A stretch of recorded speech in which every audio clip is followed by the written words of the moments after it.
You're live?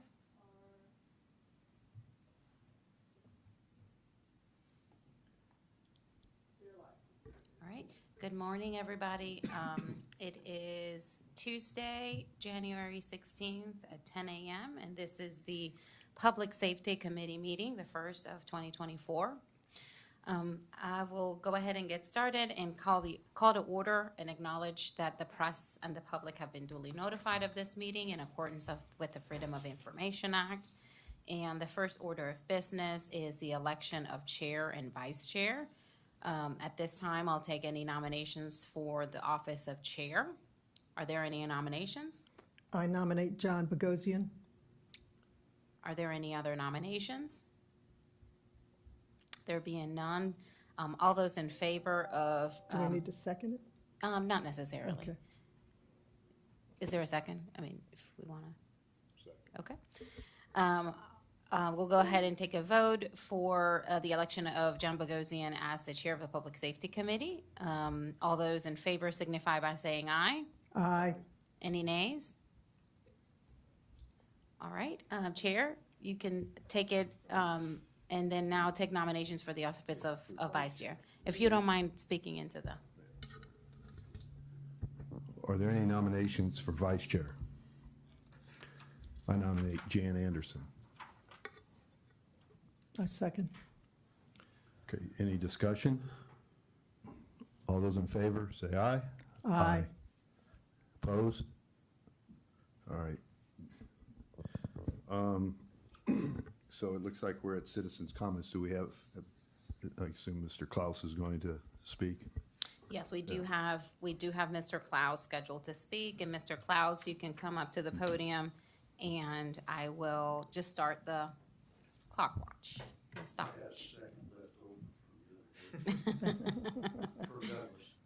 Can you hear me in the mic? Yes. Hello?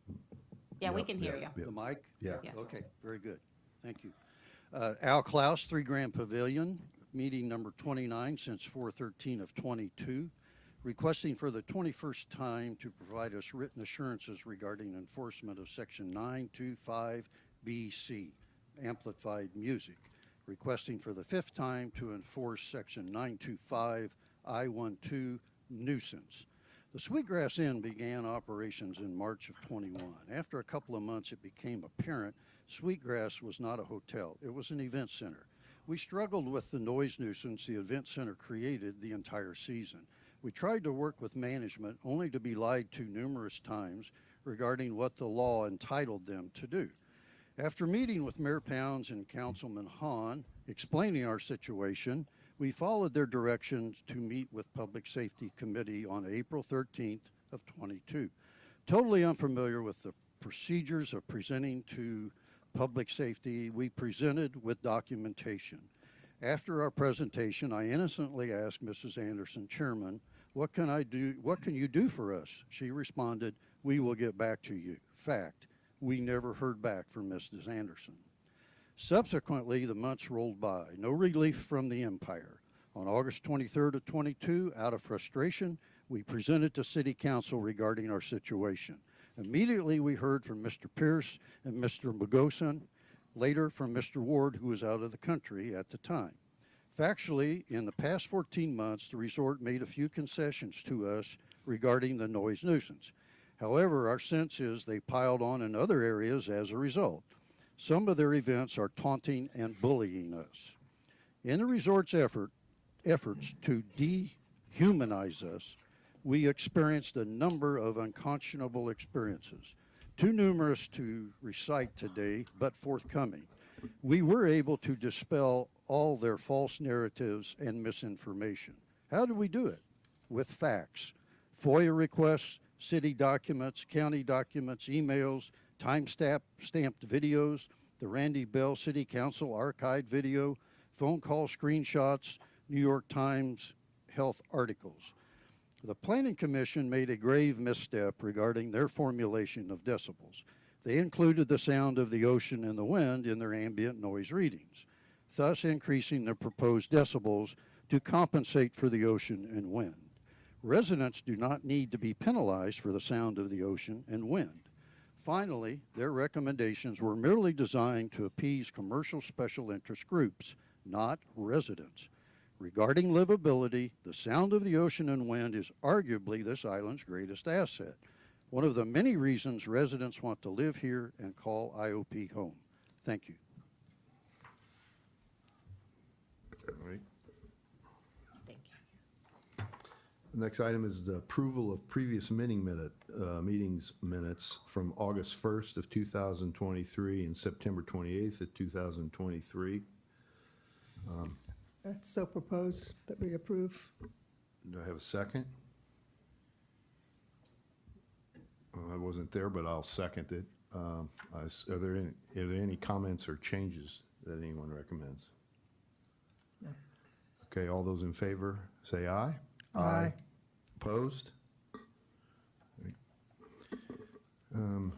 We're in the old business. The first thing on old business is the annual review of the automatic aid agreement for fire, technical rescue, hazmat, and marine fighting.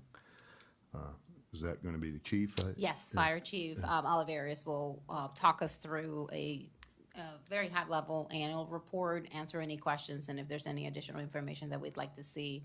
As you all know, early last year, the city, or late in 2022, the city decided to enter into this automatic aid agreement with other fire departments in the area, and the reason it was approved was to enhance our capabilities in service delivery, increase training opportunities for our folks, and at that time, City Council approved a pilot program for a year, give us the opportunity to go back, revise whether it was meeting our needs, any challenges that we need to be aware of, and so that's what we're attempting to do at this time with this committee. When does that year expire?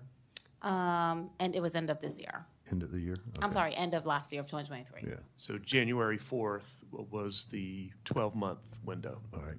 So we're going to be taking it to council to extend it or to modify it or whatever action needs to be taken?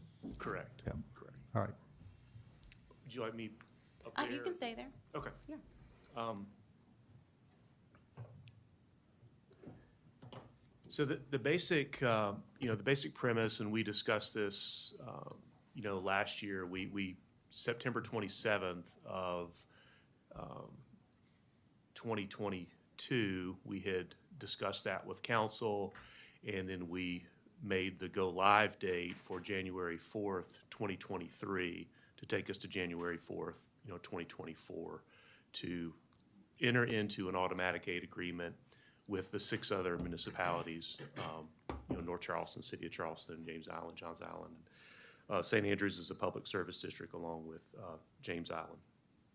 So we did that trial for 12 months, and we're looking at some things that are difficult to measure with, cooperation, collaboration, training, those economies of scale, sharing of resources, but that's the foundation for automatic aid. We want to deliver here at Isle of Palms the most efficient and safe response possible. We want to keep our firefighters safe, we want to keep our visitors safe, and our citizens safe. And one way to do that is through automatic aid. Now, we already have an automatic aid agreement with Sullivan's Island.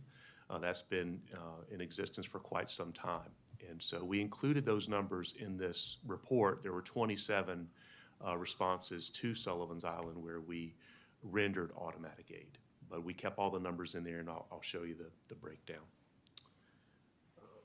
What about Mount Pleasant? Sure, I'll get to that. Okay. So great question. September 27th, 2022 is when City Council unanimously approved the ability to enter into an automatic aid agreement with the 6 other participating departments for that 12-month trial, January 4th. It was signed by the mayor and me as fire chief, as your fire chief, to participate. So calls for service. So Ms. Anderson, great question. So we had 559 calls for service where we gave aid to municipalities outside of the city of Isle of Palms. Now, 27 of those 559 were to Sullivan's Island. So if you subtract that, that would be 532 calls. Of the total calls that we responded to out of that 559, 471 or 84%, were canceled while en route. Now, what that means is before our people even got down to the first floor, they may have been canceled. They could have been canceled a quarter mile away from the incident scene as well. But the majority of those were canceled prior to, getting on the Isle of Palms connector for the lion's share. 88 of those calls that we responded to, we got to the scene, so almost 16% were actual emergencies where we responded to automatic aid. So our battalion chiefs in the auto aid group is how we refer to it. They do a wonderful job across all agencies of managing those resources. They look at the call notes on our computer in the truck, the mobile data terminal, and they will automatically ratchet down that response if they see on the call notes that, oh, it's a pot on the stove, the resident says that everything's okay, or the cooking fire was confined to the oven. They will either slow the response or cancel the units. Here you can see the breakdown of those municipalities that we responded to. Isle of Palms, of course, we had over 1,000 calls this year, 1,092. Charleston, we had 10 calls. We did not make it to the peninsula. Those were for Daniel Island. We had a thunderstorm that came through that accounted for, I believe, 3 or 4 of those calls. That was in one day. It was a significant storm. Daniel Island had 3 or 4 reported structure fires at one time, and so that stretched everybody, pretty thin. Mount Pleasant, 520 calls. North Charleston, 2 calls for service, and Sullivan's Island, 27 calls. Which the majority of those for Sullivan's Island were water rescue calls that we automatically get dispatched to around the area of Breach Inlet. And there again, just another visual, just a breakdown with a different chart.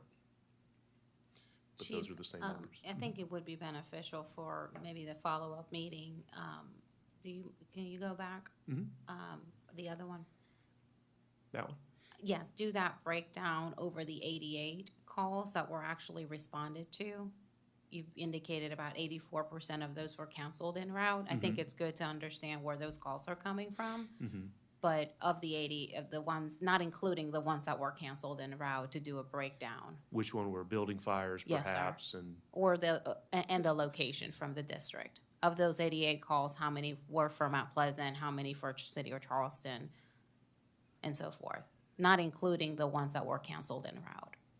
okay, right. So we can break that down a little bบfurther. We can do it in a heat map. We can do it. I think it skews the numbers when you include the 500 and some that were canceled en route. Okay. So we can The add it maybe 471. to this slide. Yes. And just Well- add that as a different data point. I think what we want is, of the 88 of these calls, which were actually emergencies, go to the next slide. How many of those were from each of these districts, areas? Right. That's what we need to see, because those are Okay. the ones that actually, I think, are requiring resources from us. Right. So 12 of those. So Charleston. So Sullivan's Island, we already had that automatic aid agreement, so we could Correct. Not take that out of the including 27. equation. But 520 were Mount Pleasant, 12 were City of Charleston and North Charleston. So the percentage-wise is obviously more Mount Pleasant, right off the. Of the 88. Correct. We just want to see the breakdown of the 88 actual calls Yes. that were actual emergencies. Yes. Were they all for Mount Pleasant? We'll get that data, and then we'll show it to you in a graph or a chart or a different data point where it'll speak to that. Okay, thanks. Thank you. Yeah, we should be able to pull it through Image Trend.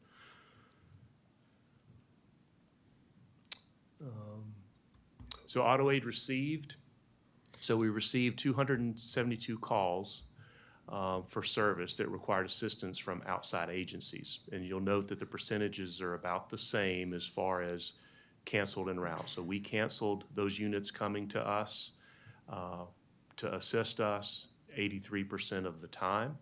Almost 17% of our calls were actual emergencies, 53 where we required the assistance from our auto aid partners, and they made it to the scene and they assisted us.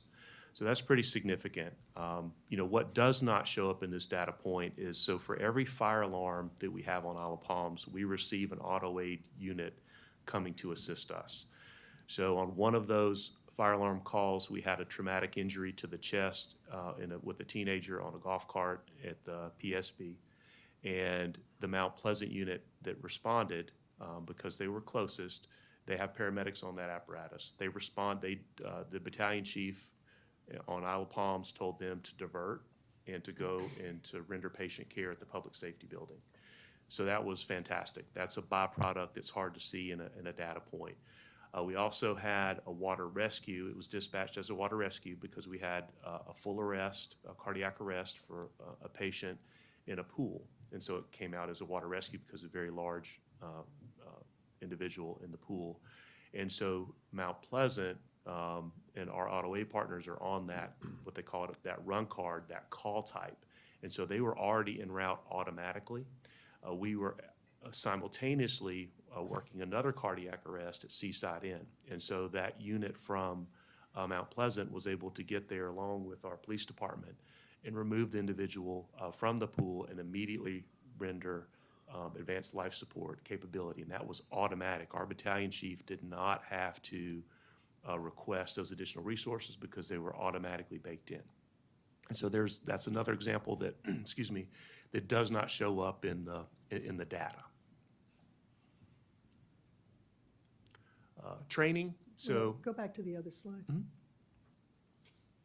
Okay. This one, though, it appears that for the amount of aid that we're giving, we're actually, well, I guess it's slightly more than what we're receiving. 88 calls that we actually showed up at off island, Correct. and 53 we received from others onto our island. So That's correct. we're getting pretty good value for just in that one statistic there. Correct. For the And there's work. definitely, give and take. It's a partnership.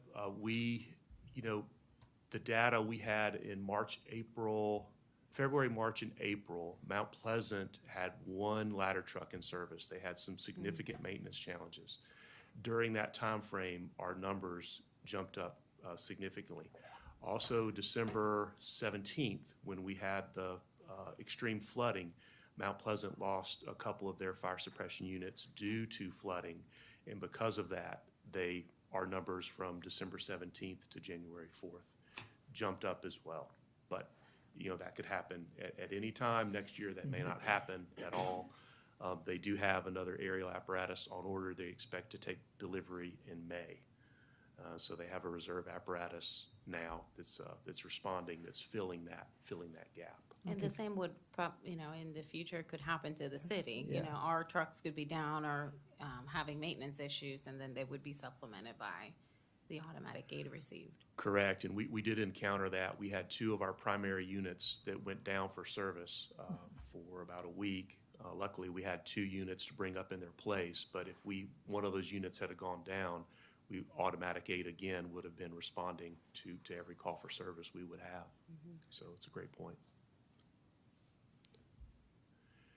Training, so you'll see a lot of different value there that, again, might be hard to measure, but standardized training is huge. We're working all off the same standard operating guidelines when we get to the scene, shared terminology, shared operational goals and tactical objectives, shared knowledge. As you work with other people, you learn how they do it, why they do it, where you have a diversity and knowledge base that's brought to bear and different levels of experience, which is huge with that networking capability and networking piece.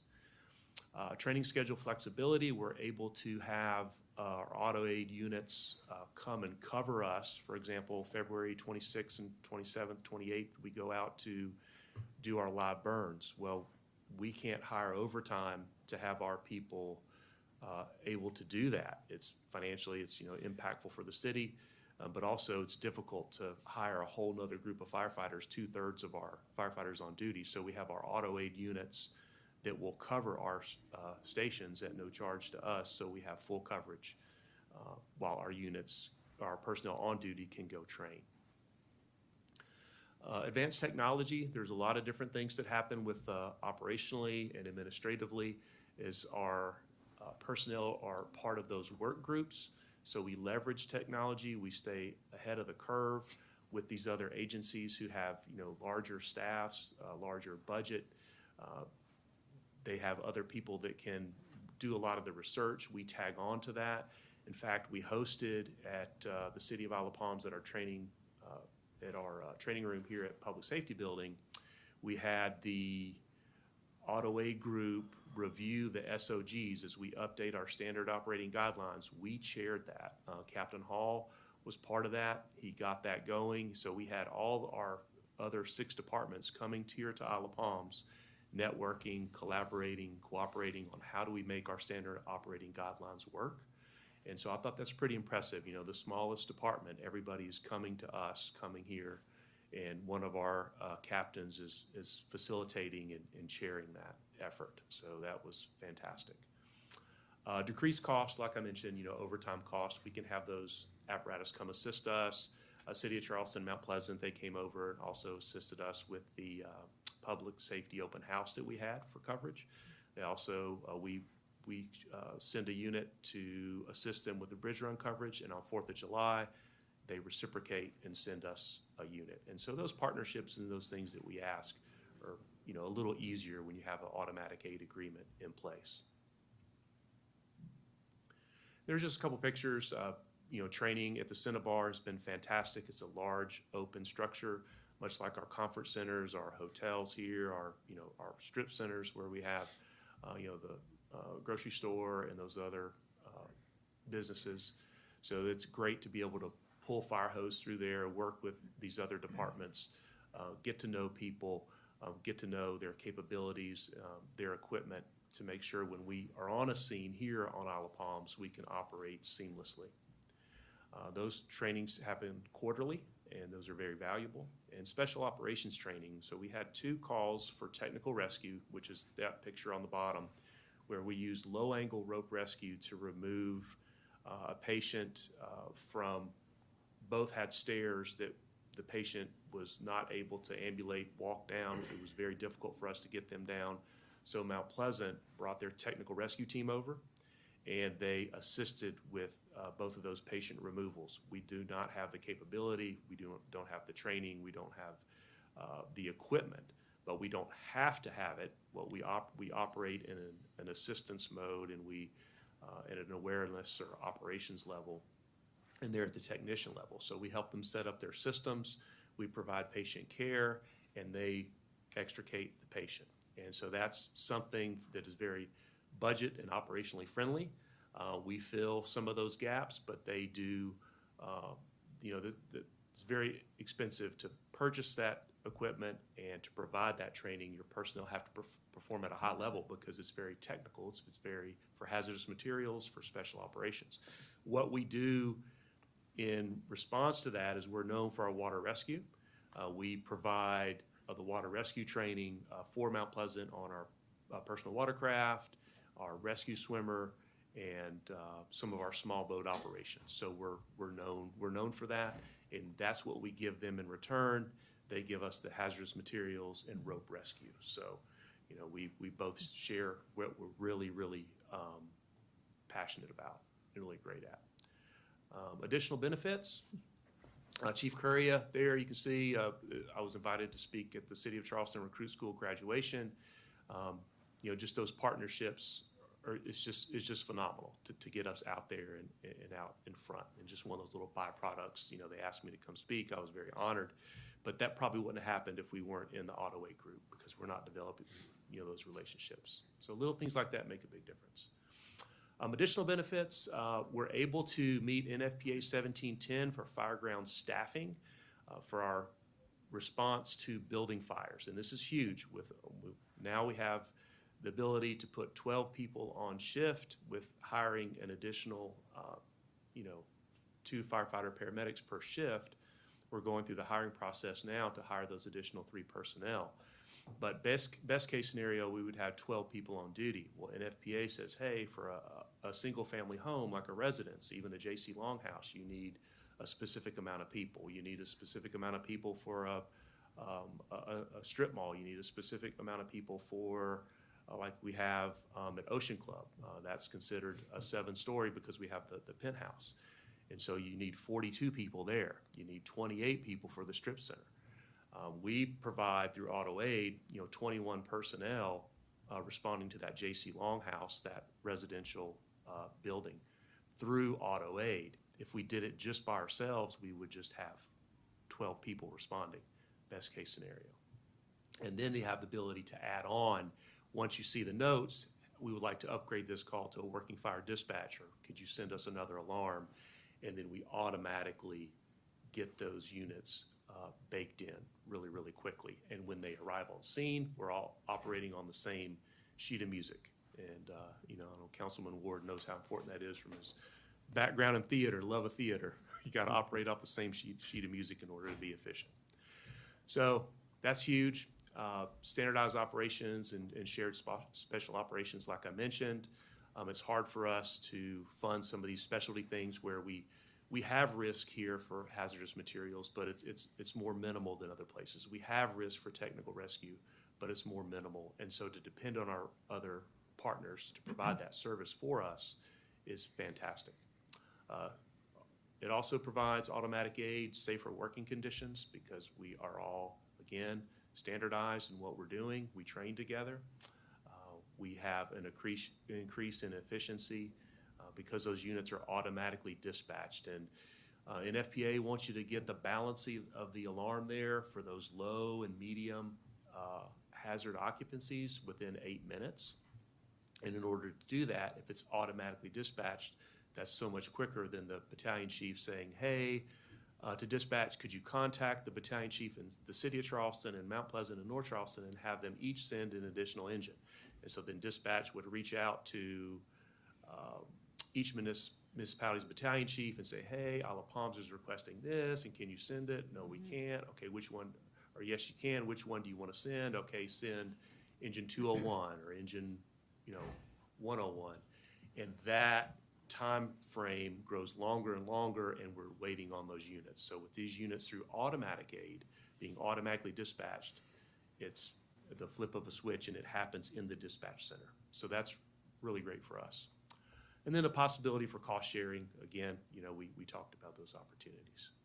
So there's quite a few other benefits that are available that sometimes are hard to measure in those data points, but we'll make that change. We'll get the data in there to show that you're requesting for those 88 calls, and hopefully that'll be helpful. One more question, again, about Mount Pleasant. What's our status with Mount Pleasant? Do we have automatic aid with them? So we have automatic aid with all the other 6 departments. They are part of the 6. They are Yeah, part they're of part the of the six. 6. Okay, Yes. I missed that. Just by proximity, we do more No, with that's what I was Mount wondering. Pleasant. And then, Daniel Island, we haven't gone to the peninsula because those other agencies in that year time frame with St. Andrews, James Island, Johns Island, they pick that area up. Where we have so many bridges here in the Low Country, obviously, that is where we have been dispatched to Daniel Island around Clements Ferry, because North Charleston has to come over a large expanse. Mount Pleasant has to go over a large expanse.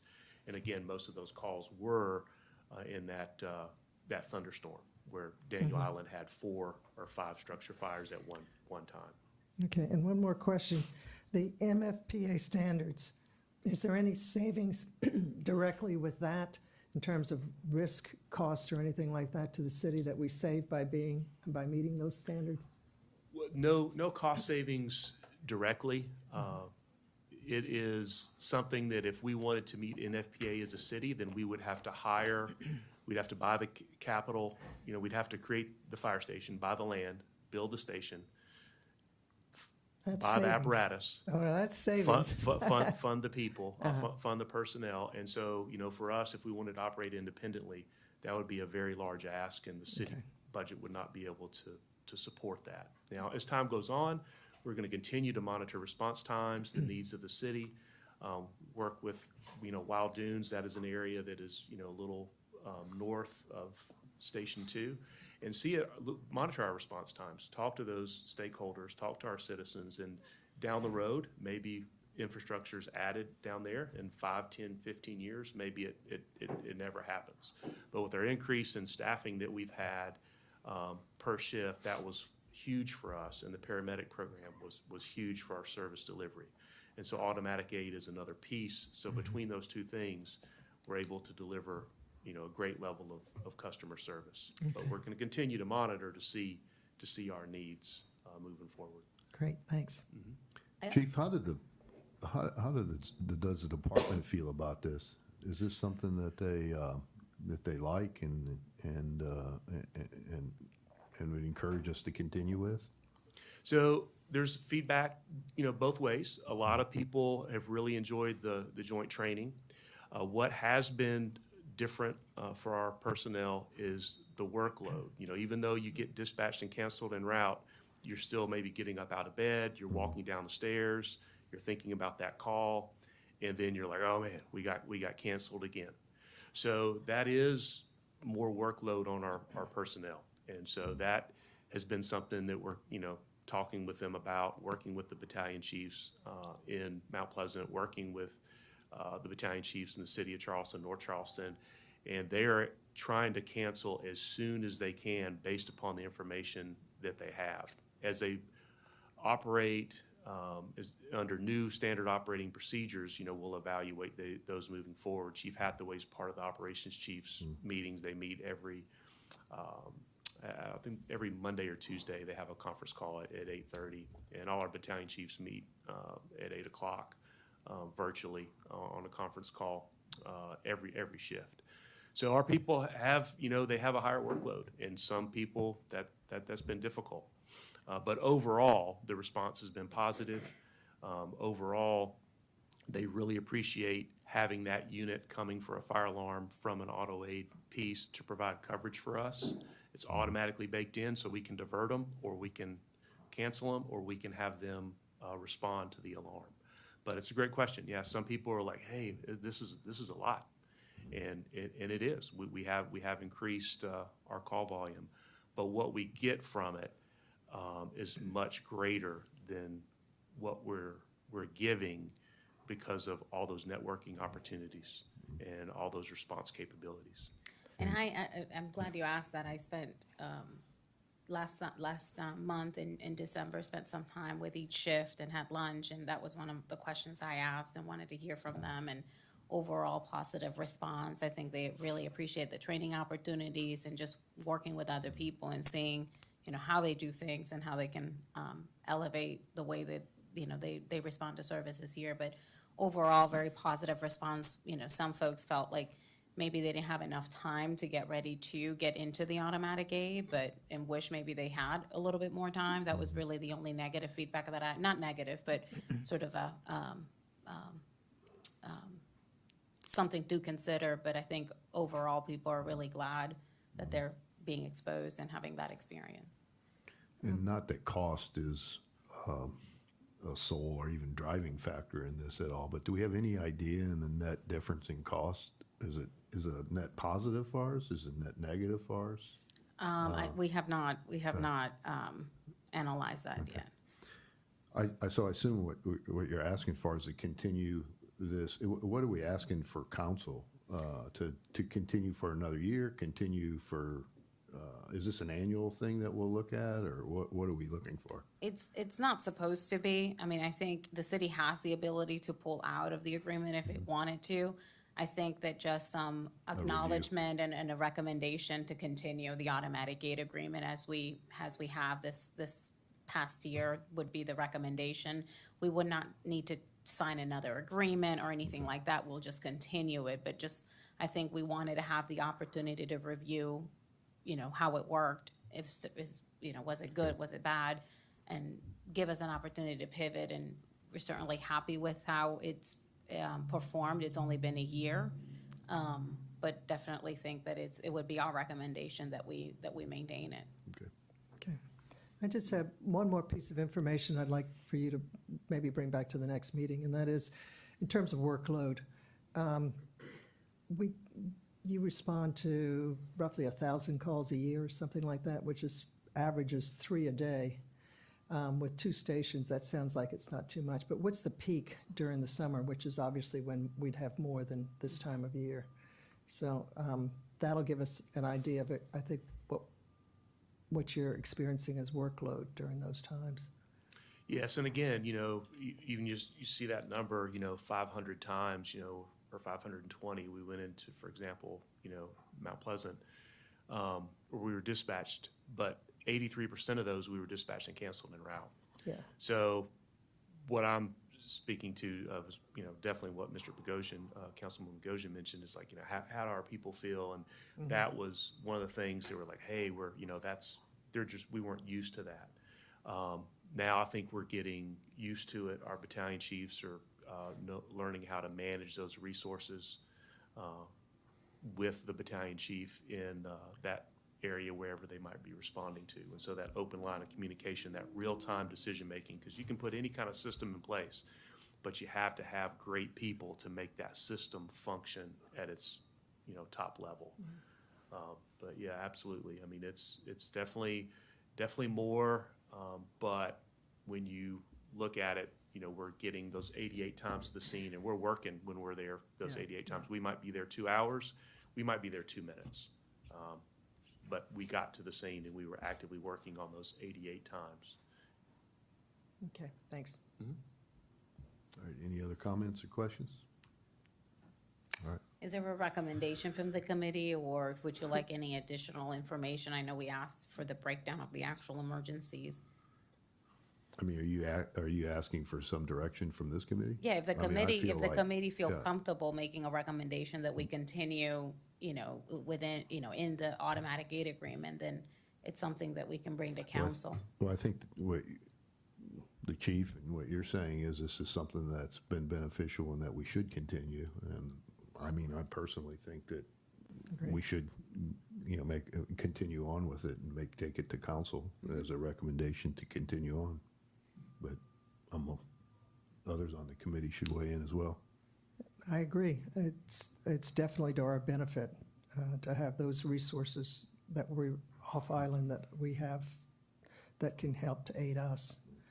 And the only sane thing to do is reciprocate.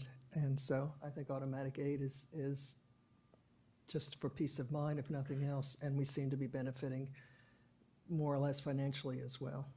So, yeah. Jimmy, you have any comments? Thoughts?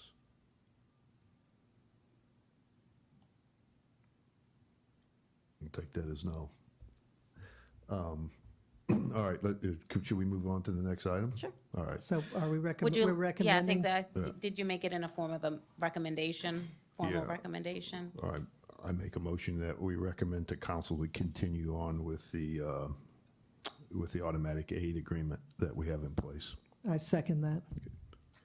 All those in favor? Aye. Opposed? All right.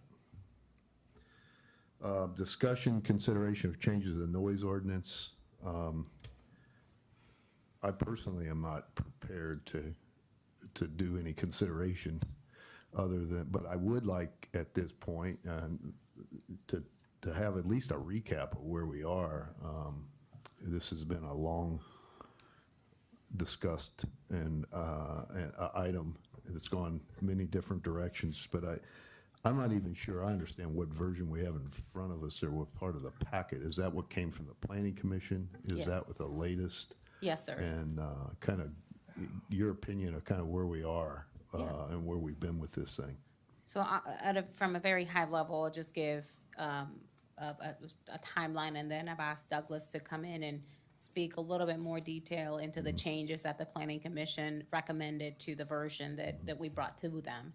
The Public Safety Committee spent, I would say, close to, or not more than a year, working through a version of the noise ordinance that was really modeled after other communities that have similar noise ordinances in place. And our main ask at the beginning of this whole process was to create an ordinance that was more objective, that was easier for our police officers to enforce. And From that goal, we came up with an ordinance that established different decibel limits for different areas of the island. And we looked at ordinances that have been implemented and in place successfully in other communities that measure noise the same way. So we looked at the noise ordinance for the city of Charlotte, city of North Charleston, and others, and helped us with our legal team to create this version. That was the version that was provided to the Planning Commission. They worked on it for about 3 months, and the version that you have in your packet includes very sort of simple changes, if you will, to the version that we originally developed with the assistance of the Public Safety Committee. So if that's very high level. I mean, we've worked on it for a long time and made some changes back and forth at every committee. But I think we feel like the version from the Planning Commission touches on and tries to address some of the technical concerns that were raised from the previous version that they were tasked to evaluate. And that's where we are. Those recommendations were presented to City Council September, October of last year, and the decision was made to wait until the new Public Safety Committee was in place after the election, where we had new members, and then take on that responsibility again to really dig into the recommendations from the Planning Commission. And if so, if there are any changes or any additional expertise that we would need to have, that we would like to have to make that call at this time after the committee has had a chance to review it. So I think to your point, Chair Bogosian, it would be good to get a grounding understanding of where we are and what the changes are, and maybe a very quick reaction to this version, and if there are any specific questions that you all would like us to look at a little bit more closer.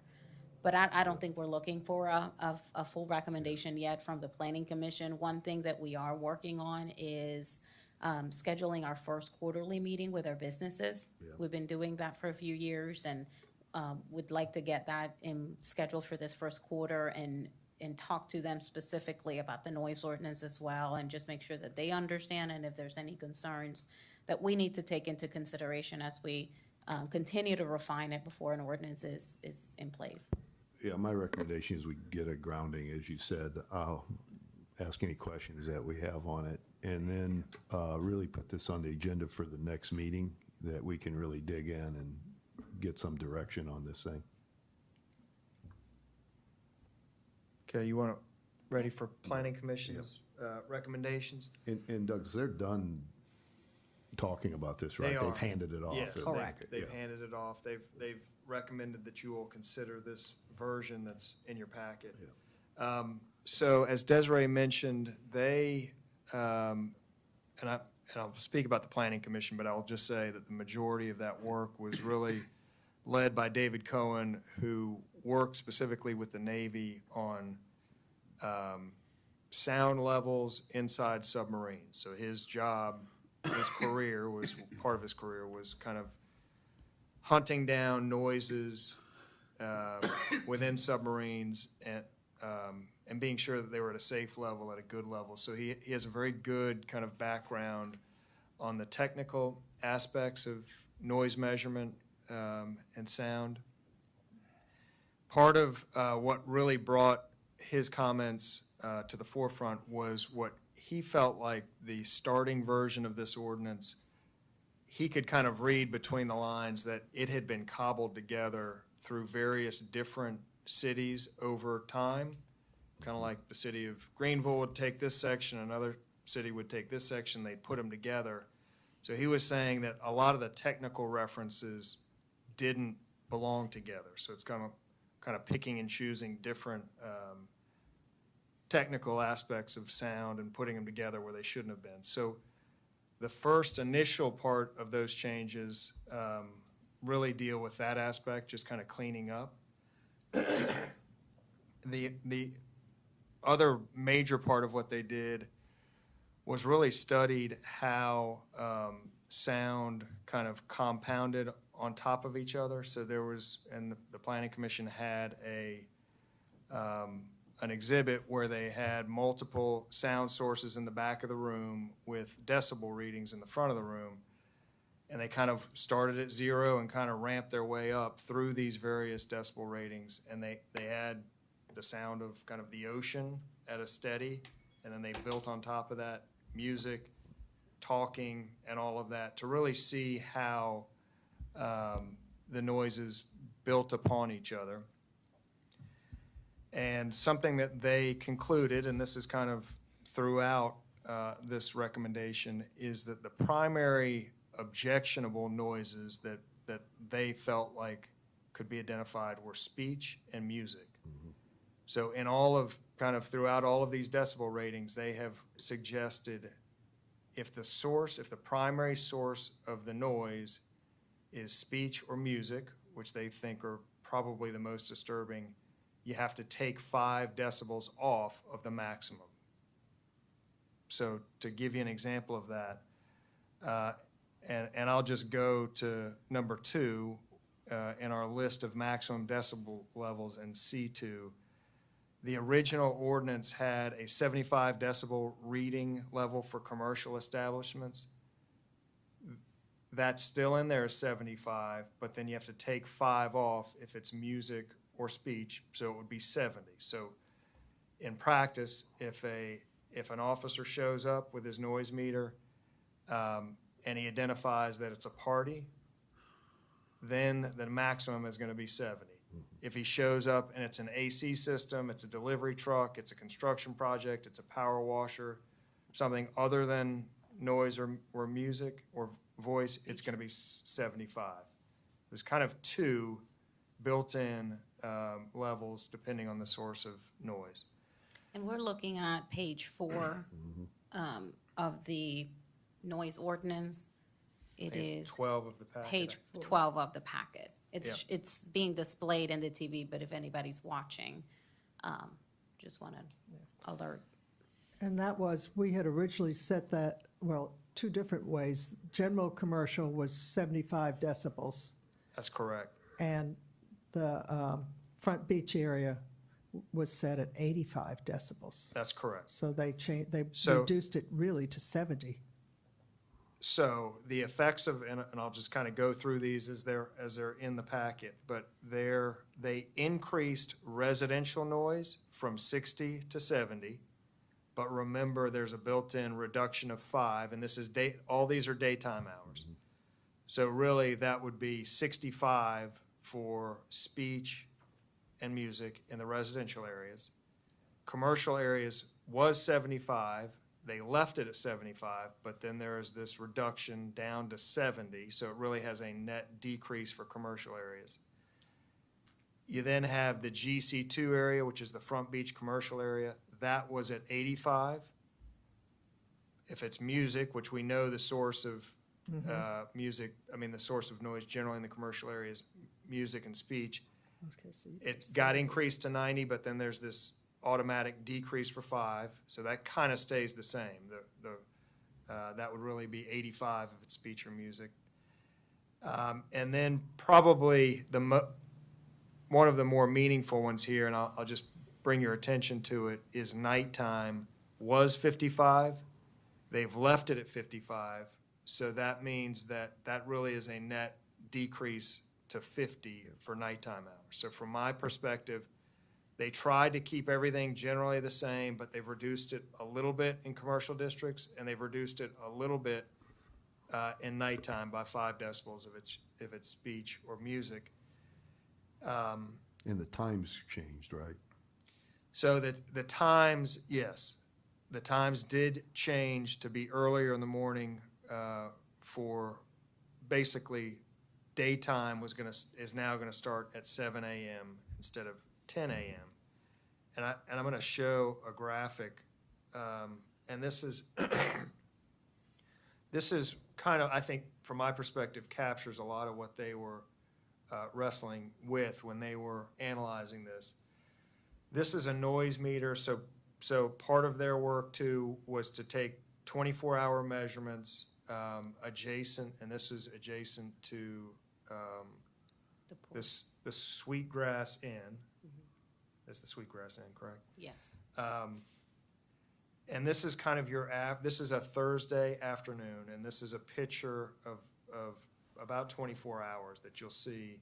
When you say To- adjacent to the inn, you mean up against the building or at Not, the property no, line? this is just beyond their property line. So this is kind of about the place where you'd be taking On the pool measurements. side? Correct. Yes, correct, on the pool side. Okay.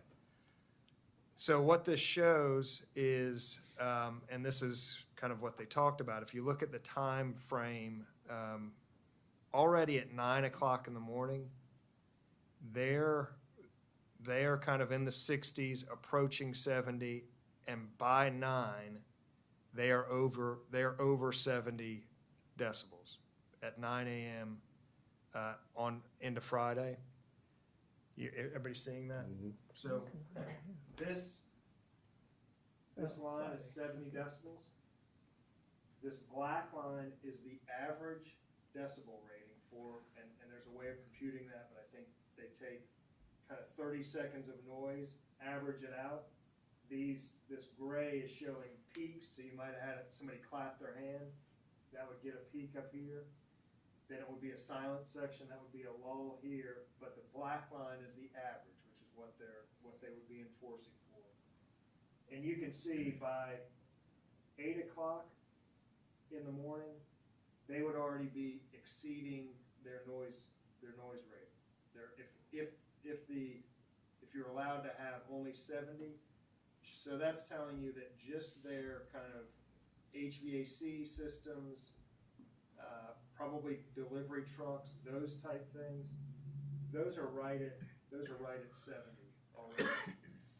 This red dotted line shows their proposal of 75, and you can see there's a place here where they hit it. That would have been 3 o'clock on Thursday afternoon. They hit it for just a second, but that shows.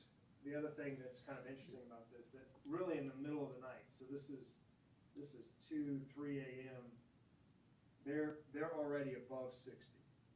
So the reason I mention that is if you recall, the nighttime hours are at 55.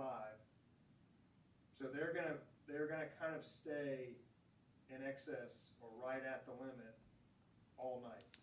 That tells you that really if there is any audible speech or music at nighttime, they're gonna be in violation of the code. So it's a very tight, be very challenging to stay compliant through those nighttime hours. But And I'll we- say that was an intentional, and sorry to be off the mic, but that was an intentional part of what they recommended. They wanted it to be, I think they understand that people live their lives during the day, but at nighttime hours, they felt like it should be really, really quiet. In all districts. But as Mr. Klaus mentioned, surf and cicadas can provide a lot of background noise. So that is what that's showing. That's showing at 2, 3 in the morning, where it's already at 60 decibels. That is surf and cicadas. Just ambient. There's not a noise. party on this night. There was not a party. There was nothing contributing to that noise. So relative quiet out here is actually measuring around 60 decibels.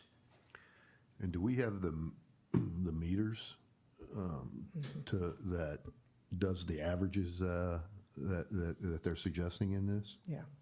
Yes. We have meters now. I would suggest when this ordinance passes with the new definitions that were put in by Mr. Cohen, we found a couple that we would recommend that we buy that give us the ability to calibrate it ourselves.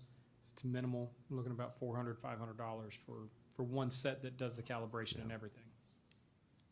One set, that's more than 1 meter though for officers to use? No, we would buy more than one, but you're looking at $400 to $500 for one set that comes with the ability to calibrate.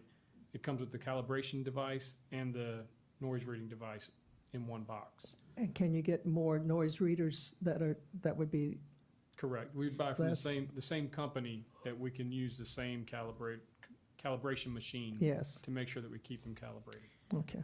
Just a question, Chair, if I may. Sure.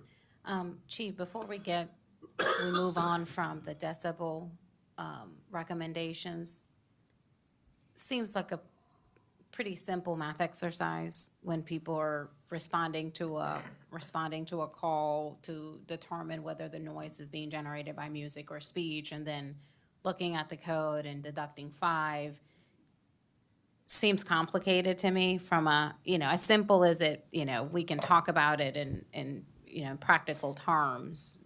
Any reaction from you and your team on those recommendations? We agree. I think, I get where they're going with it, but I do think it makes it overly complicated, to put it this way. Our calls for noise violations come from music and voices. I think to keep it simple, I would put the decibel at what we want it to be at for music and voices. If we get a call about a compactor that's being picked up, I'm not gonna go charge that driver because the compactor is louder than 65 minutes. I mean, or 65 decibels. That's a little outside of our purview. That's going to be loud. We can't make that any less loud than it is. I mean, you could, the hours of the day, that could be the way to manage Could. that. But, yeah, it seems to me that establishing the decibels, recognizing that they'll be enforced mostly for speech and music, and a recognition that there is just ambient noise that is just going to exist. And as much as we can, a lot of it will not be able to be controlled. Correct. And I've worked out at Sweetgrass, and I've purposely gone out late at night because that's a place where we get conversations at 2, 3 in the morning. And standing on the path behind the swimming pool, the average sound when there's nothing else taking place is 53 decibels, just standing there. I know that. I've done that many times myself to verify that. So I just think it's adding number 5 makes it a little more overly complicated than it needs to be. We can simplify it by just say the decibels at what we want it to be at for voice and music. I will say the planning commission really did kind of focus, from my perspective, a lot on that. And the examples kept being made, well, they won't be able to power wash their building. They won't be able to. And I think I would agree that I don't think they felt like it would be their place to say, we'll just tell the officer to ignore, if they're power washing their building, that's just allowed. So I think it kind of got more complex to allow for that routine type of just noise. We can have permits for exceptions. Well, I think those are actually covered under G, Yeah, the construction 6, work hours. where it talks about immediate family to perform maintenance, repairs, or other work on their own. Yeah. And that doesn't have a decibel reading to it. Well, that wouldn't apply to a Commercial. commercial power washer, but there are, and of course, I'm saying power washer, it's delivery trucks, it's, we hear it about backup beeps, we hear it about kind of everything, every other source of noise, which I think can be disruptive, but it's really the music and the speech that's generating calls, I think, to you. I don't know that people are calling about a backup buzzer necessarily. We'll get a couple of calls about a backup buzzer, but the reality is those are set by national standards. I can't trump a national standard for a beeping that has to be in place per DOT or federal highway regulations. So I wouldn't write a ticket even if it did violate that decibel reading. I think we'd put ourselves in a bad spot. Well, the other thing is, under D, excessive noise prohibited, outside of the actual decibel levels, this is a section where it sort of gives a general thing that if the officer determines that something is excessive noise, if somebody's out there with a crowbar beating on a piece of metal or something, it's neither speech nor music, but the officer can definitely say, if this is going on for more than a few minutes, we're going to, it's a violation. So that there is that's sort of our get around for anything that's not, I think, for not speech and noise. It does. I think we've got enough in here that in some other paragraphs that are subjective enough that anything that doesn't fall under what we normally get our calls about, that we need to have a more objective approach to. I think this, just taking out number 5 would keep it simple for us, and everything else will be covered in the other bullet points. So if you take out 5, the corresponding move would be to reduce all of those in 1, 2, 3, and 4 by 5. I Is think that if what- we just that's have what you're- one set decibels, however council wants to do that, it would keep it a little bit easier. So we, Well, wait a minute, you're talking about, we said the 1 through 4 would be rewritten to say for speech and noise violations? I don't necessarily think you. I think Chief is saying reduce each of those, 1 through 4, by 5, and then take out 5. the reduction of 5 for speech and noise, and just have them all 5 lower. But what do we do about ambient noise?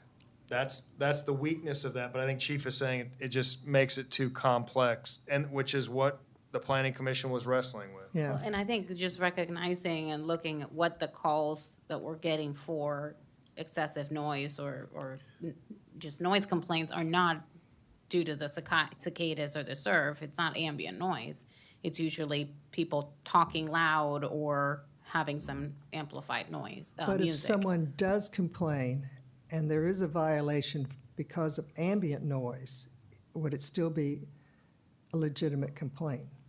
And I don't think it would be ambient noise that you couldn't ticket Yeah, we- cicadas or surf, but I think the thing that they were wrapped up with was something like a diesel pump just running, or Yeah.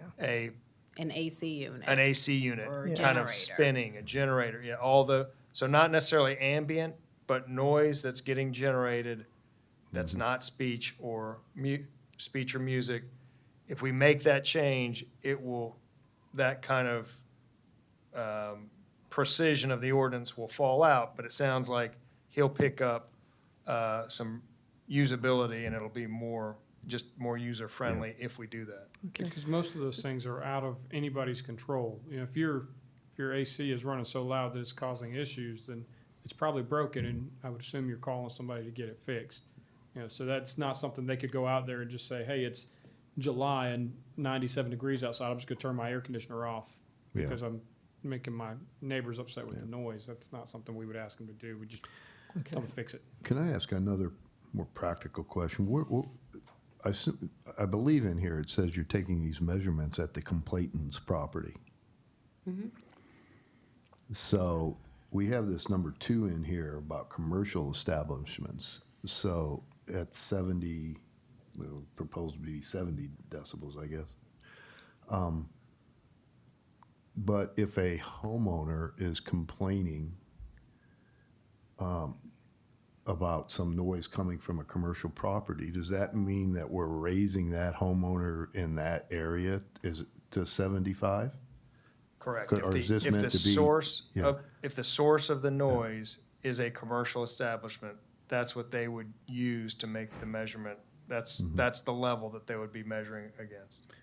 So if for it's a example, commercial- if John Smith is Yeah. complaining about the Windjammer, Mm-hmm. for us to use a different example, not the resort, then It the, would be 90. it would be 90. At But their if he's home. complaining about his next door neighbor, It would be 65. that's right. Because the number comes from the source, the number that would be applied to that decibel limit would be based on the source of the noise that's generating the complaint. Okay. One question on C1.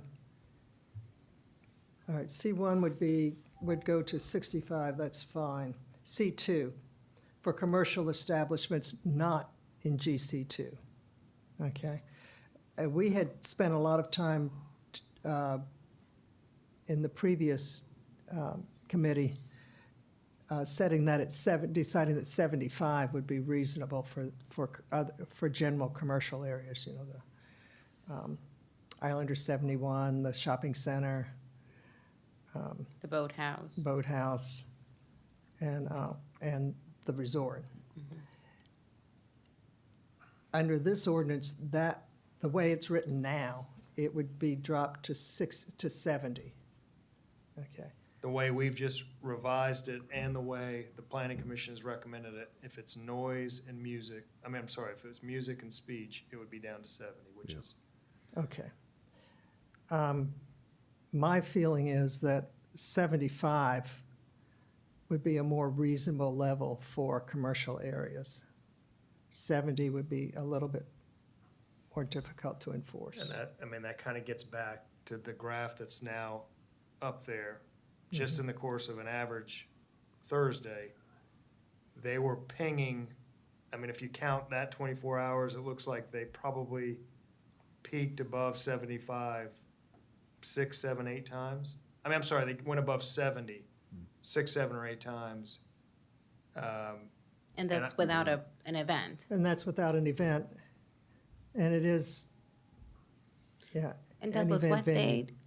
what date is this? October 12th. So October you- 12th, it's a random day with. It would we be don't- interesting to see the same data for a summer night, a summer Yes. afternoon, without any special event, to see how just the overall noise of activity in the pool Right, impacts these readings. right. Because this is a fall evening, off-season, if you will. This is the baseline, so this is, Correct. you know, it Which doesn't, I think it's telling, if it's already, if it's going over 70 at a regular fall evening. Yeah. You're assuming there's not a whole lot of activity at the pool.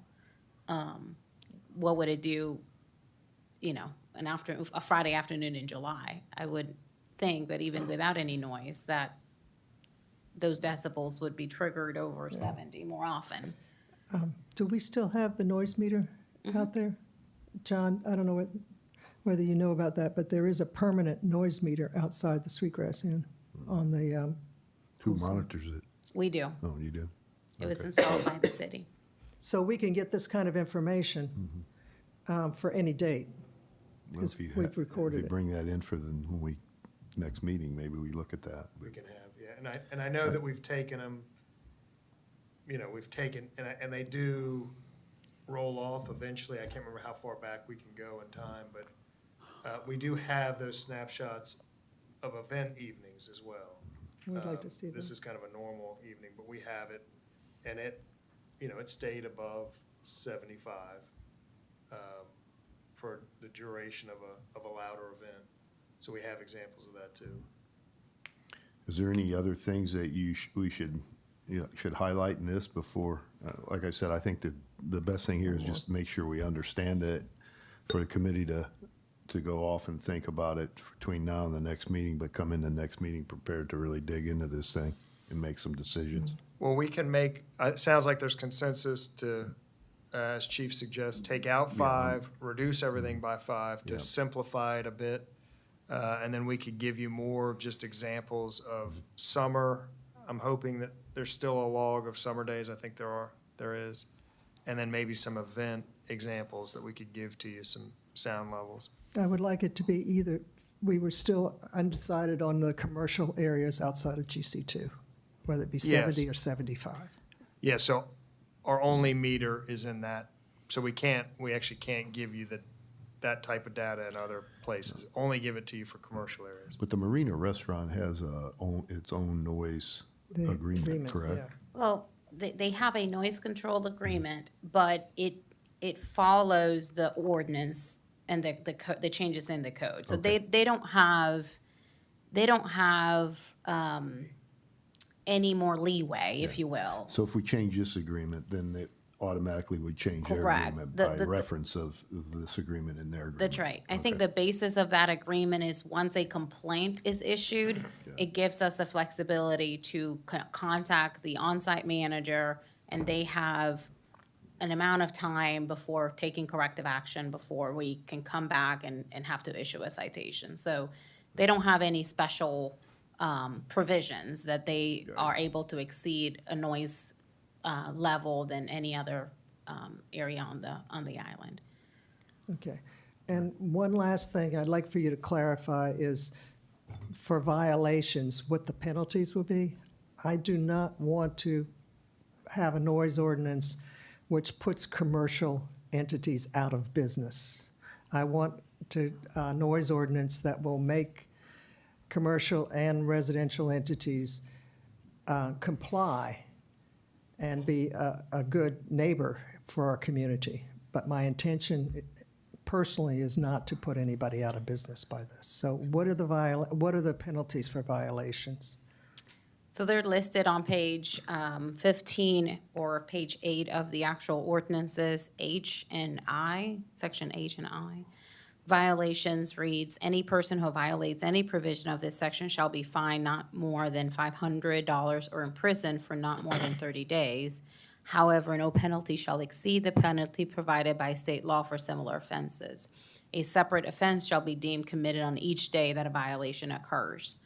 And then in addition to those violations, 5 repeated violations of this section by a person who owns, manages, operates, is a business agent of, or otherwise controls the business establishment may result in the suspension or revocation of any business license. It does not say that 5 violations will automatically result in that's not how it reads. It says if a business has had 5 or more violations, it may trigger that revocation process. So I think it gives the council the opportunity to address what could be considered an egregious nuisance, but it does not require that to be a trigger that automatically revokes a business license. So if there is a complaint and the source of the complaint is remedied on the spot, then that would still be a violation, but not necessarily one that counts towards. So I might just suggest that if that is the will of council, is to, if that's your position as a council, that you don't want it to trigger consideration of taking away a business license, or putting that operation out of business, from my perspective, and I think I recall this, that provision in I was specific to short-term rentals. That's kind of the 5 strikes and you're out Yeah, of a rental operation. yeah.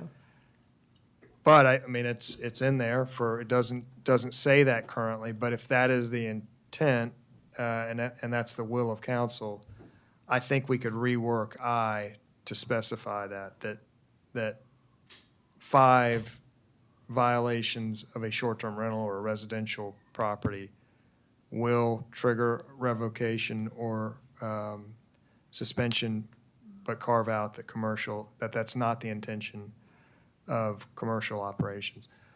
And I do think that even without that being in there, I mean, the courts will have they're gonna have a strong arm to be able to enforce this. I mean, if somebody is just repeatedly violating it, the court should have the ability, I mean, there's imprisonment that's at stake, there's fines, considerable fines. So it's not as though rewording that would take away the ability to enforce on a commercial operation. Courts would still have a pretty heavy hammer that they could use to be sure that it's complied with. But if it's not your intention to take away a business license, I think we would need to modify that section. So for what it's worth, I do, from my position, I think that the revocation of a business license is the strongest position a city can take. And I Right. think that having that ability still in the code is important to serve as a significant deterrent. So I would not recommend, and we can talk through this a little bit more, but I would not recommend removing that section. I think that it's worded in a way that gives council and the city the ability to do so if it believes that the violations are egregious enough and ignoring those violations are egregious enough that it would warrant going down that route. But I think that even though the courts, there would be other provisions in the code that would allow us to, use a pretty big hammer on an establishment, but really pulling somebody's business license is pretty major, and I think that should still be an option if we need it. Not saying that 5 violations will automatically trigger it, like we want it for the short-term rental piece. But I would say that I would think that we would still want that option. Yeah, I mean, playing devil's advocate, the other commercial entities could have, let's say, a $500 deposit for every rental that they do. Correct. And they if there is a noise violation, they don't get their deposit back. And the fine is paid, and then they go on, you know. Yeah, you want to just keeps keep happening, something you know. that serves as a pretty strong Yeah, deterrent and on it isn't, that that kind of wouldn't behavior. deter anyone, Right. certainly the commercial operation at all, because they're not losing any money on it. It automatically gets passed through to the, Yeah, And I think we need to see this ordinance as a whole, right? It's going to be in place for the entire island. We're really looking at maybe one specific area that has been, that it's all, kind of top of mind because of the, recent, the concerns related to the hotel, but this is not only applicable to the hotel or the resort, it's applicable across the entire yeah, and I island. think that's a very good point. I Yeah. think we need to look at it holistically, from primarily a residents' Correct. viewpoint, across the island. I did have a question with H. The last sentence kind of gives me a little concern, just because a separate offense shall be deemed committed on each day that a violation occurs or continues. We would want the ability that if we get a second call back and they're still violating that on that same day, that we can write that ticket, and I just want to make sure that that's Yeah, written that's in a a way good point. that's fair for us, because that has happened. And typically, we don't, 500 is the max that you can write it for, 500 plus court costs. We don't always start with the heaviest fine. Typically start with the lowest we can do and work our way up. So that second one will probably result in a maximum fine. Yeah, then we should should get rework that that. one. So you want the ability to charge multiple times for the same 24-hour period, Yes, sir. correct? If the violation Yeah. still exists a second time the same day, then that could give you the opportunity or the ability to write a second ticket. Yes, ma'am. and then That's a good if they, theoretically, if they got 5 violations in a day, then it would kick it up to the next level anyway, so, Correct. If that's stated there, Potentially, yes. yeah. Yeah. Give you the opportunity to do that. yeah, it'd be the, And then the only other question I had was F. The benefit that we've had of working on this so long is, in the meantime, we've still been responding to these calls, so I've been able to kind of take notes.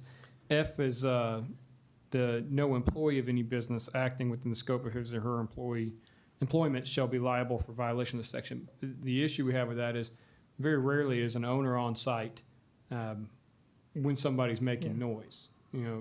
If it's a business that is violating it, we have taken the action of the manager on duty has the responsibility to navigate that. But in this one, according to F, we would not be able to write the manager on duty because they're not an owner of the business.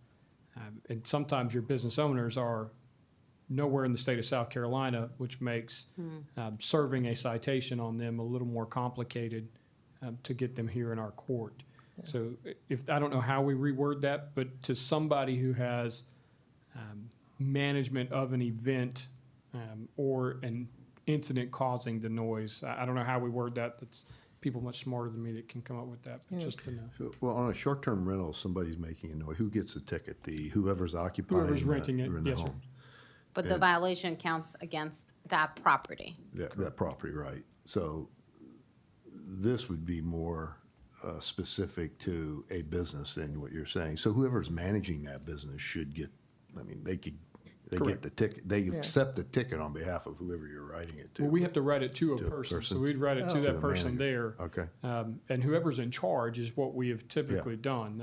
It's their responsibility. yeah, so I think, so you're talking about under violations where it starts off, any person who violates, we say any person in charge or responsible or whatever the word would be. No, we're looking at F. section F, Yeah. No Jan. employee But H liability. would have to be changed as well, I think. No, I think H Related would be to- any person who violates, because, the person in charge is the one that's violating it if it's out of business. They're allowing this Right, event to be louder than it's supposed to. So I still think that one is covered under there. F was the only one that kind of caught me off guard with the enforceability for that one. well, this one sort of negates the other one. The F and H are sort of not working together here, I think is the way think- I'm seeing it. Well, and maybe we could word it in a way for F that it's for a business, because that's what it's really talking about, is when you Yeah. have a business that has an event. And that's why I would keep it, they're both important, but maybe keep them separate, maybe change the wording in it so that we can see that F is specifically for businesses, whereas H applies to any person. well, can't you who's- just take F out? You could. That might, Mm-hmm. I don't know if there's a reason it was in there. But I think that might make it So- simple. I guess just thinking that through, if you're working for a corporation and the corporation is doing something and the police show up and say, hey, your boss is doing this or your corporation is doing this, you are then potentially like gonna go serve time and personally because of what your corporate, If my corporate's not there, I'm in control of it. And I know what the ordinance is and what decibel reading I should be at. And it should be my job as a manager to keep my bosses from committing illegal acts. That's how we see it. Now, if the boss is there, the owner's on site, yeah, they'll be the ones that catch the ticket. We'll write them, because the superior manager on site has the responsibility to make sure that they are operating within the scope of the ordinances of the city of Isle of Palms. So that's why we would write it to whoever's in charge. Yeah, but it's that seems Needs some work. fraught with, you get a major corporate violation and then you have the sole guy and then they cut ties, like, good luck. I don't know, I think that's the reason that's in there. That seems like it would be a challenge to, Yeah, what happens if that manager on site that gets the ticket, he's no longer an employee at the time that they have to appear to, court to get that ticket adjudicated? we might be talking about two different things. The Can we- service of the service of the penalty might be one thing, that a manager has to accept service on behalf of their corporate boss. I can only write a ticket to a person. I can't write a ticket to a business. We've had officers do that in the past, and you just can't. Like, there's no way to hold a business accountable in a court, in a criminal court like we do for ordinances. So we have to write it to a person. So would the person be then whoever is shown as the owner of that business? If I give Douglas a ticket for Desiree, I can't verify that Desiree was ever notified of the court date because I never gave Desiree the ticket.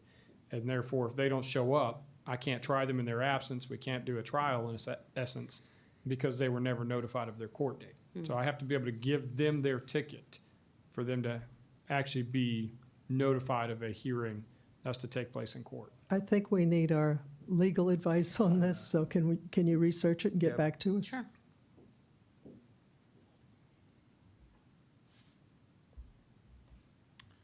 Point. That's a good Right. point, yeah. Are there any other comments? Like I said, I think next meeting we should really dig in and make decisions on it and try to finalize it. All right. Put it on the agenda for the next time then, Desiree. Update on SCDOT restriping of the connector. So I've requested an update from the SCDOT staff. We're in the process of scheduling a meeting with them and the staff to go over what the progress has been on that study. You all recall, City Council, end of 2022, went through a survey of different alternatives for the connector. The residents and visitors all responded to the survey, and the number one option that came back as most favorable, according to the people who responded to the survey, was the option 5, which was adding 2 lanes out of the connector, exiting IOP towards Mount Pleasant. And at the time, SCDOT committed to the city in pursuing the further analysis and engineering plans of what changes would need to happen on each intersection. And that's what they've been working on for the past year. So I don't have an actual update other than we'll plan on having a kickoff meeting with their team in the next few weeks. A kickoff meeting with SCDOT? Yes, well, For a meeting, an update meeting with SCDOT and their consultants to understand Okay. what the progress has been on that engineering study that would effectuate the adjustments to the connector based on that result. As you all know, the adjoining municipality would have to agree Yeah. on any changes. So from that perspective, I don't know. I don't think Mount Pleasant has voted on a particular concept. I know that they discussed it several months or weeks after we did. But that would be a different, piece of this whole puzzle. I'm just referring to the actual engineering changes that would need to take place to effectuate that concept. And that's not been scheduled yet? No, sir. Yeah, No. okay. All right, any comments or questions on that? All right, then update on island-wide walkability study. So this is a project that the city included in the Explore Charleston's budget for FY '24. There's $50,000 for that project. That'll be started. The next step will be us drafting a request for proposals. The city would then hire a contractor to do that study, paid for by Explore Charleston. With that budget amount, we have not yet put that RFP out for to solicit proposals, but we anticipate this first quarter being able to be able to have done that. Okay, this is separate then from the Palm Boulevard walkability study, I think was what it was called, 21st to 41st, with the bike lanes and a multi-use path and all that. Where does that fall in with all of this? Oh, so that's a different project. I'm referring to an island-wide pedestrian infrastructure walkability study that we were using to inform future Yeah, okay, future pedestrian infrastructure improvements along the island. okay, That's what I thought this meant. yeah, okay. on the But what agenda. about that other project?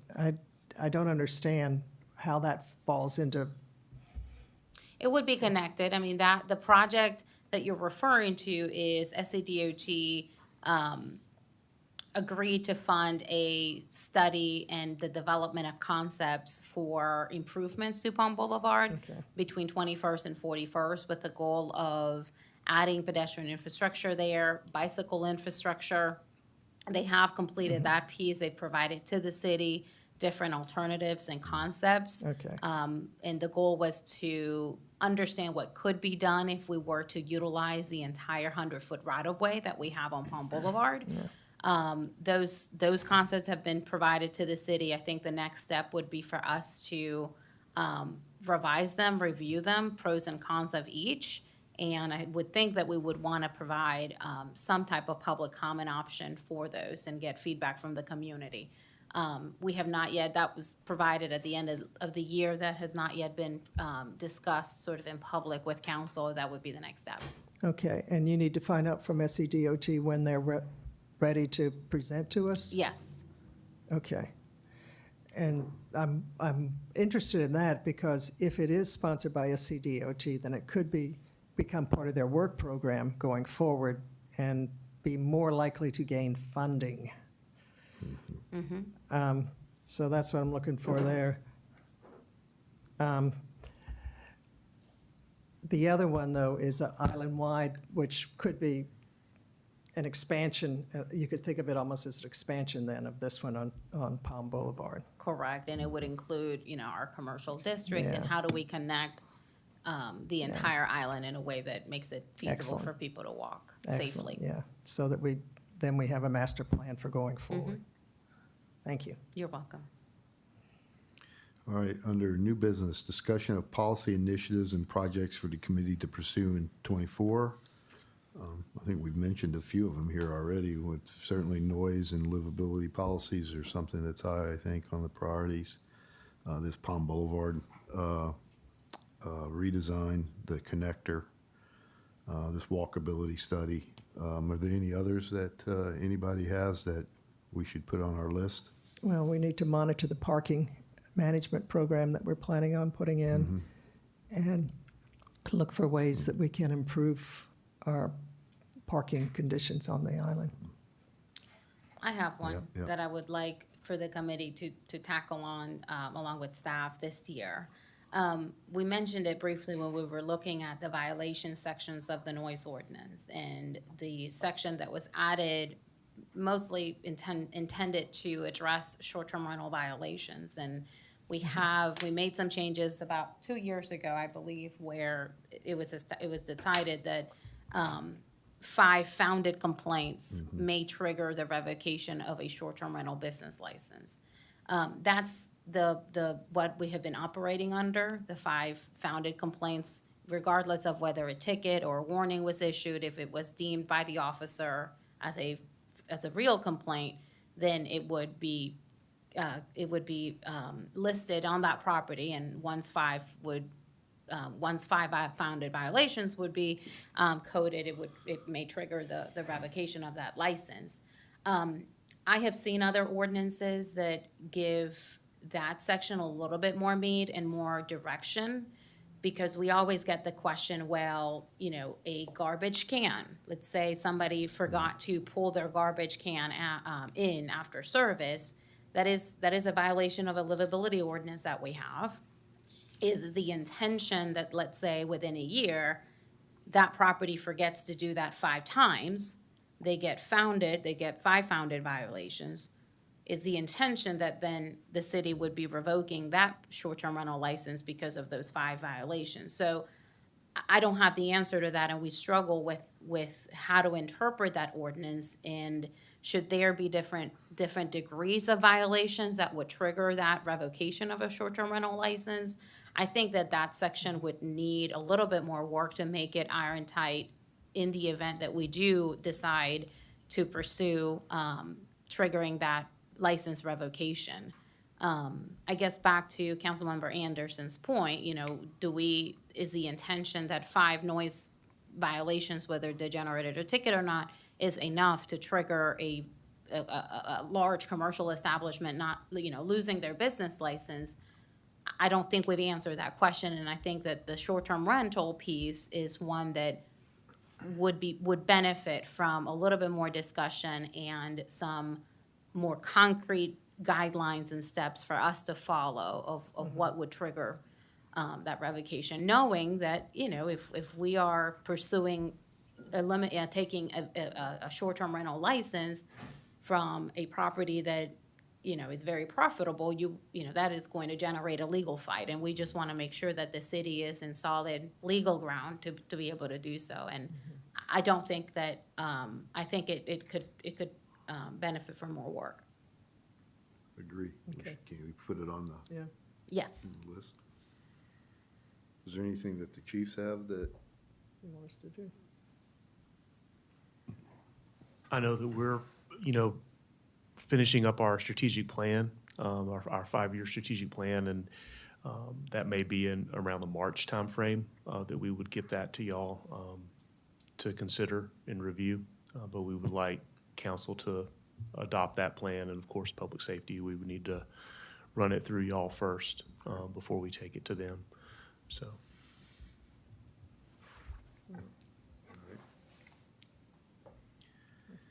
well, I think that's a good starting point. but That's enough, can right? Always add to it. All right, under miscellaneous business, the next meeting date is February 6th. Anybody have any conflicts with that, or? everybody Yeah. good? We do. We won't have- We just we talked won't have about a that. quorum. Yeah. So Yeah, when are we we- gonna move that to?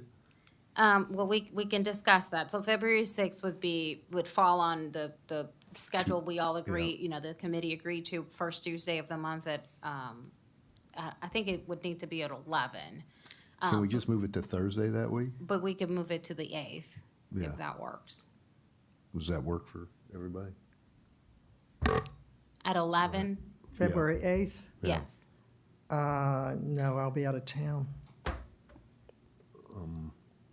The following week then, would Tuesday, That would be the 13th. 13th, And we yeah. have Okay. jury trials all Okay. All that that week. week, and Can we they're meet held upstairs? down here.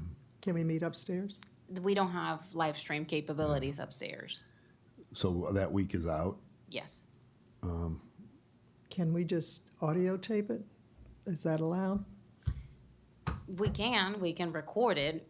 Yeah. We can have the audio recording and then post it later. So I use that room for the jurors. Oh, that's right. Oh, Yeah. We could not go to trial, I mean, it could be all, so I mean, it could be open, but I won't know that until this week. Yeah. This week? I should know by Thursday or Friday if we're gonna go forward or not, so maybe I When- can just find out Then why don't we schedule for the 13th unless there's a jury trial, and then we will move it. We'll revisit it. So Friday the 13th at 11 a.m. unless we have to move it due to jury trial. Wait a minute, no, February, Tuesday the Tuesday. 13th. Yeah, What did I Tuesday. say? Friday. Oh, sorry. Tuesday. Yeah. Friday I'm sorry. Friday the 13th. I know. I'm thinking Friday and February. I'm getting the Okay. mix in my head. Yeah. Tuesday, February 13th at Yep. 11. Yep. At 11, we're not, I mean, is this an anomaly then, meeting at 10 today? Today was an anomaly. Okay. The public services and facilities they're meeting on the same day at 9 a.m. So give us some wiggle room between the two meetings. We're scheduling these at 11 moving forward. Okay, All right. Jimmy, that works for you, the 13th? Being no further business, we have a motion to adjourn. so move. Second, all those in favor? Aye. Aye. All right.